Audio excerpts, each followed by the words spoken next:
Hello everyone, मेरा नाम है अंकित मिश्रा और आप देख रहे हैं विधान बायोलॉजी। और विधान बायोलॉजी के आज इस वीडियो सेगमेंट में मैं आपसे आज बहुत इंटरेस्टिंग टॉपिक और बहुत इंटरेस्टिंग चैप्टर के बारे में बात करने वाला हूं।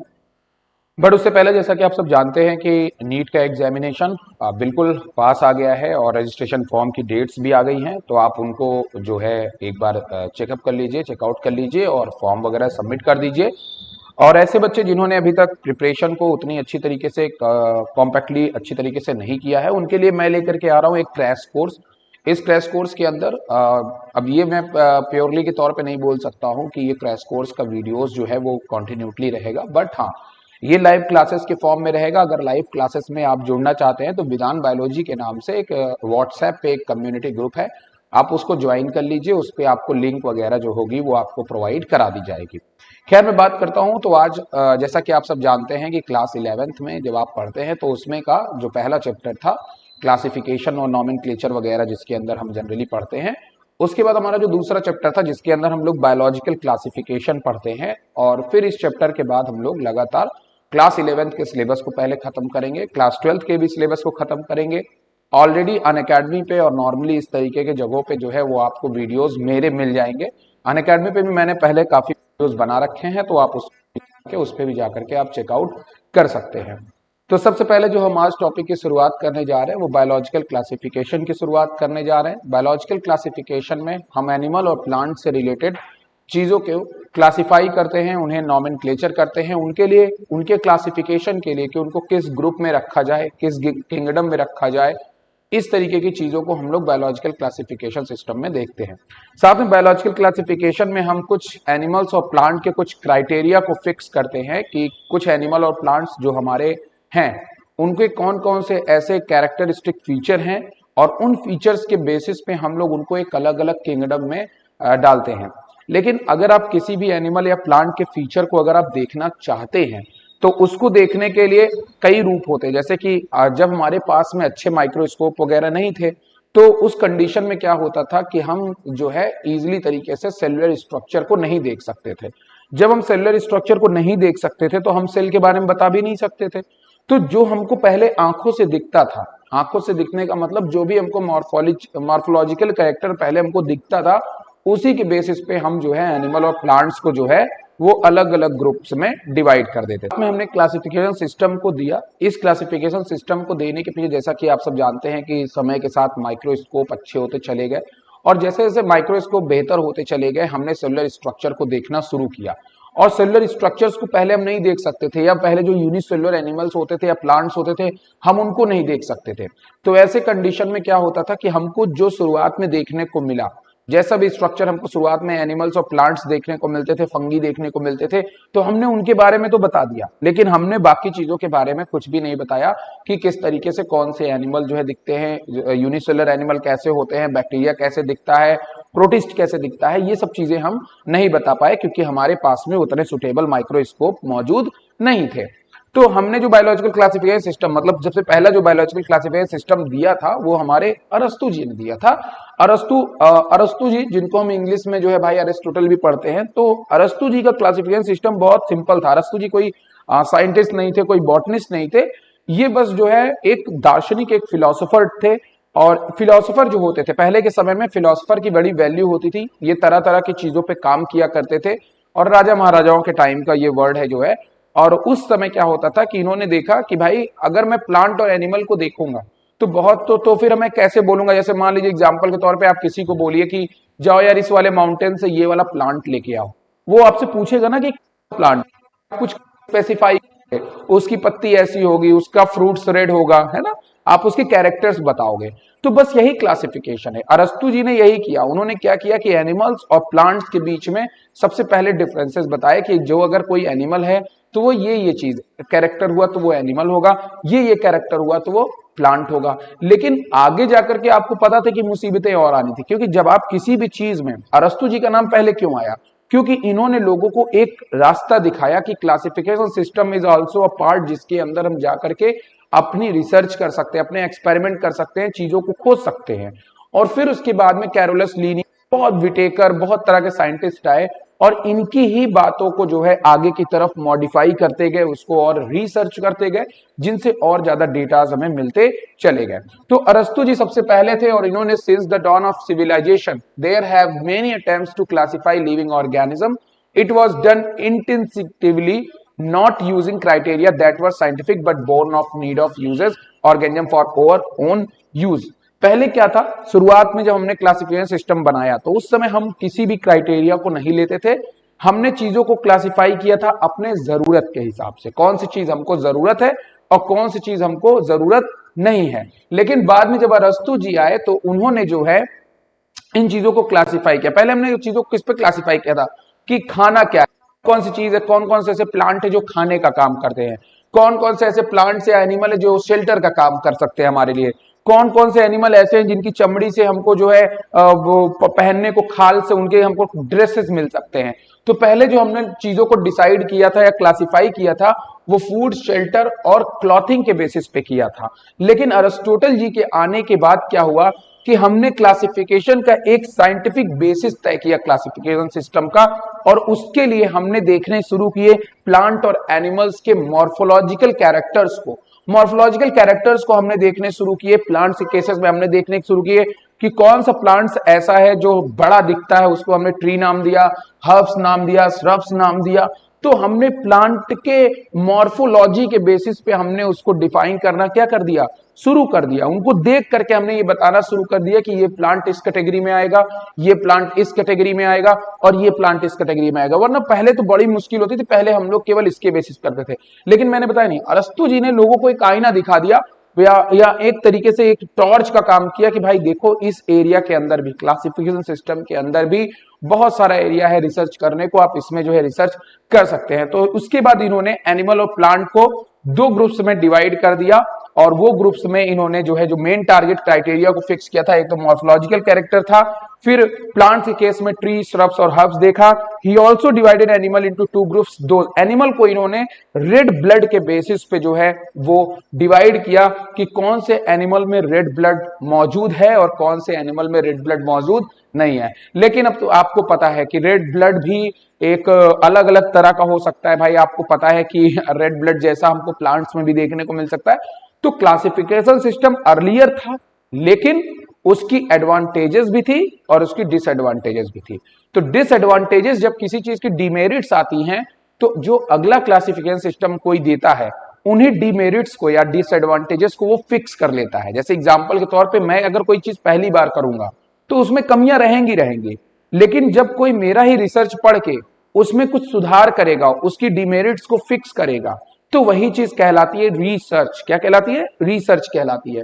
फिर यही चीज किया हमारे कैरोलस लीनियस जी ने। कैरोलस लीनियस जी ने इनकी ही चीजों को, मतलब अरस्तु जी की ही चीजों को साइंटिफिक बेसिस बनाया, क्लासिफिकेशन सिस्टम का एक बेस बनाया और इन्होंने अपना एक क्लासिफिकेशन सिस्टम दिया। इनका क्लासिफिकेशन सिस्टम जो साइंटिफिकली क्लासिफिकेशन सिस्टम था वो टू किंगडम क्लासिफिकेशन सिस्टम देने वाले कौन थे? हमारे लीनियस जी थे। लेकिन लीनियस जी की क्लासिफिकेशन सिस्टम में भी कुछ डिमेरिट्स थी। उनकी डिमेरिट्स क्या थी? उनकी डिमेरिट्स ये थी कि इनके डिमेरिट्स में आप यूकैरियोट्स और प्रोकैरियोट्स को अलग नहीं कर सकते थे। Not distinguish between the eukaryotes and prokaryotes. तो ये इनकी भी डिमेरिट्स थी, जिसको बाद में जाकर के कोई other classification system, domain system ने फिक्स किया। तो not distinguish between the eukaryotes and prokaryotes, unicellular and multicellular organism and photosynthetic and non-photosynthetic organism. How can he define? वो नहीं कर सकते थे भाई, क्योंकि फोटोसिंथेसिस तो वैसे भी नहीं करा जा सकता है, क्योंकि अगर आपके पास अच्छे माइक्रोस्कोप नहीं है तो आपको बिल्कुल नहीं पता लग सकता है कि किसके अंदर क्लोरोप्लास्ट मौजूद है और किसके पास क्लोरोप्लास्ट मौजूद नहीं है। और जब आपके पास अच्छे माइक्रोस्कोप नहीं होंगे और आपको नहीं पता लगेगा तो हाउ कैन यू डिफाइन कि कौन सा फोटोसिंथेटिक होगा और कौन सा फोटोसिंथेटिक नहीं।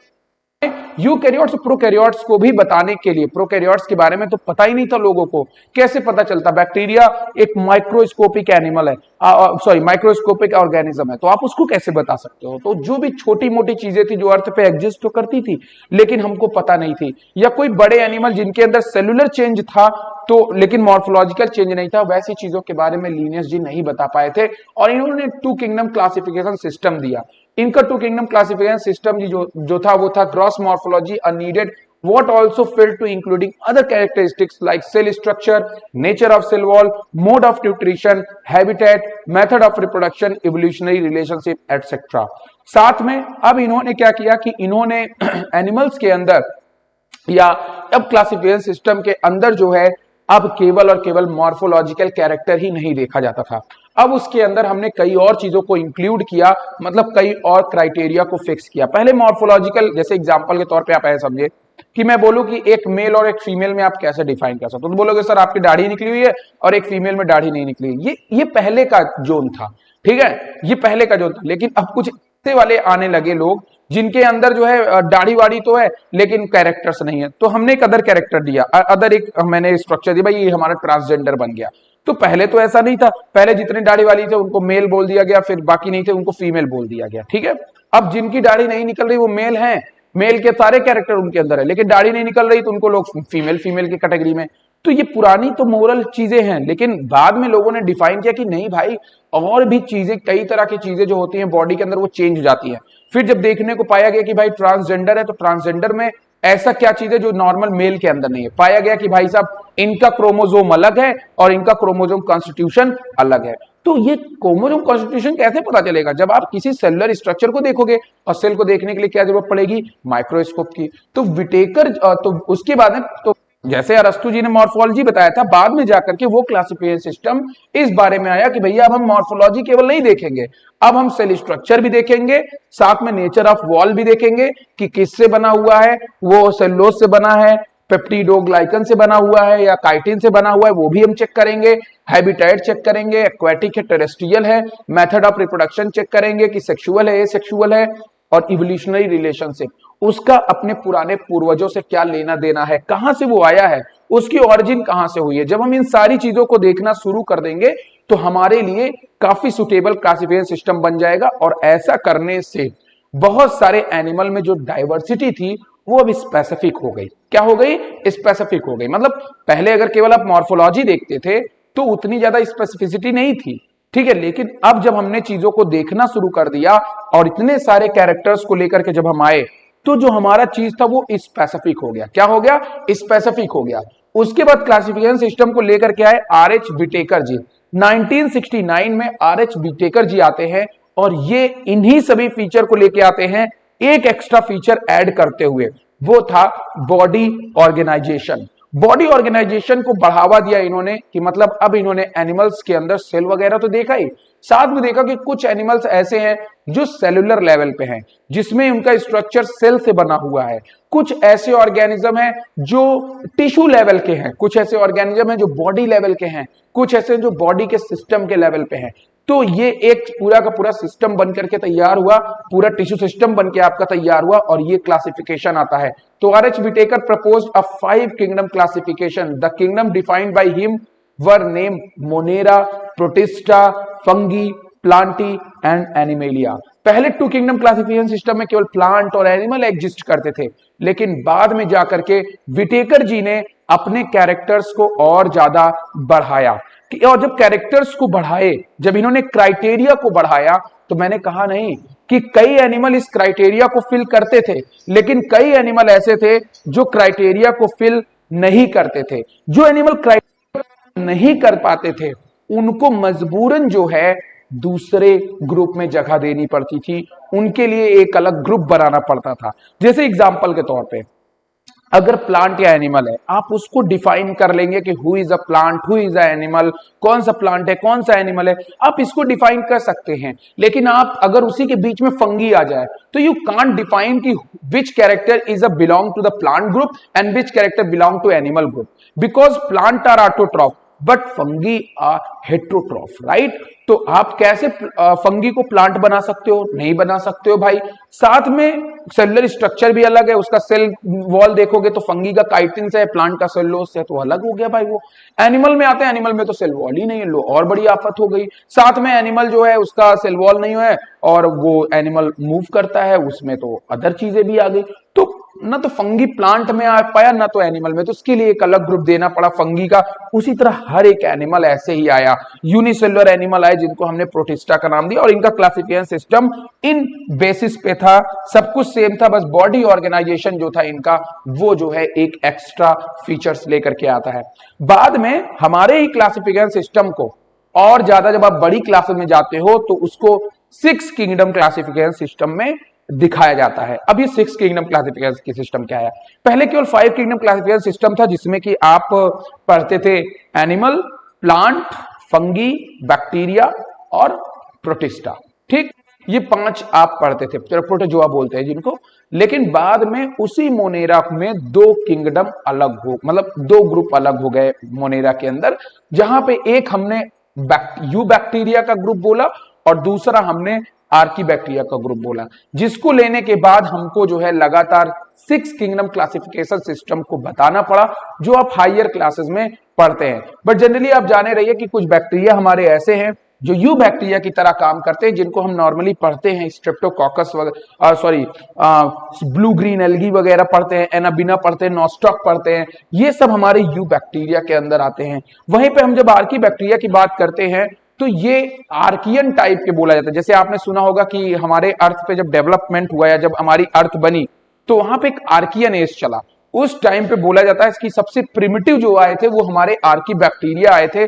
और ये इसलिए क्योंकि इन बैक्टीरिया के अंदर जो है बहुत ज्यादा कैपेसिटी होती थी टेम्परेचर को होल्ड करने की, हाई टेम्परेचर में ये ग्रो कर सकते थे, बड़े बड़े ज्वालामुखी के अंदर भी ये रह सकते थे, और रीजन इनका सेल वॉल का नेचर वैसा बना हुआ था जिसके कारण ये वहां पे सरवाइव कर सकते थे। तो 6 किंगडम क्लासिफिकेशन सिस्टम में हमने यही किया, जहां पे हमको जो है एक एक्स्ट्रा चीजें मोनेरा ग्रुप में ऐड करने की जरूरत पड़ी। Kingdom protista has brought together Chlamydomonas chlorella. पहले क्लेमाइडोमोनास और क्लोरेला को पहले हमने रखा हुआ था प्लांट में, पहले बच्चे इसको प्लांट में पढ़ते थे, एल्गी में पढ़ते थे। जनरली ये एल्गी है, अभी भी हायर क्लासेस में इसको एल्गी ही बताया जाता है, लेकिन एनसीईआरटी में ये बात भी लिखी हुई है कि अब जो हम लेटेस्ट क्लासिफिकेशन सिस्टम बना रहे हैं, और ये क्लासिफिकेशन सिस्टम हमेशा बदलेगा, मैंने कहा नहीं, हर क्लासिफिकेशन सिस्टम की कुछ डिमेरिट्स है। और डिमेरिट्स कैसे आते हैं? कुछ ऑर्गेनिज्म ऐसे होते हैं जो किसी भी क्लासिफिकेशन को स्पेसिफाई नहीं करते, रिसर्च हमेशा हो रही है। तो जब जब क्लोरेला और क्लेमाइडोमोनास था, ये शुरुआत में था प्लांट के, लेकिन जब इसके क्राइटेरिया को हमने देखा कि ये यूनिसेलुलर है, तो ऐसे कंडीशन में हमको इनको प्रोटिस्टा में रखना पड़ गया, और आज ये प्रोटिस्टा में जो है वो बताए जाते हैं। उसी तरह पैरामीशियम और अमीबा जो है, पहले उसको हमने एनिमल किंगडम में रखा था, ठीक है, ये डिजीज वगैरह पैरामीशियम और अमीबा पहले किस में रखा था? आपका रखा हुआ था एनिमल किंगडम में, लेकिन चूंकि ये यूनिसेलुलर नेचर के थे इसलिए हमको इनको रखना पड़ गया किसके अंदर? प्रोटिस्टा के अंदर। दिस काइंड ऑफ चेंजेस, जब कुछ ऐसे चेंजेस होते हैं तो जरूर उस तरह से हमको एक नया क्लासिफिकेशन सिस्टम बनाना पड़ता है, साथ में हमको इवोल्यूशनरी रिलेशनशिप वगैरह भी देखना पड़ता है जिससे हमारी क्लासिफिकेशन सिस्टम इंप्रूव हो पाए। आज के लिए मिलेंगे नेक्स्ट वीडियो में, तब तक के लिए बाय बाय। और अगले वीडियो में हम लोग पढ़ेंगे किंगडम मोनेरा के बारे में पूरा डिटेल से, तब तक के लिए बाय बाय।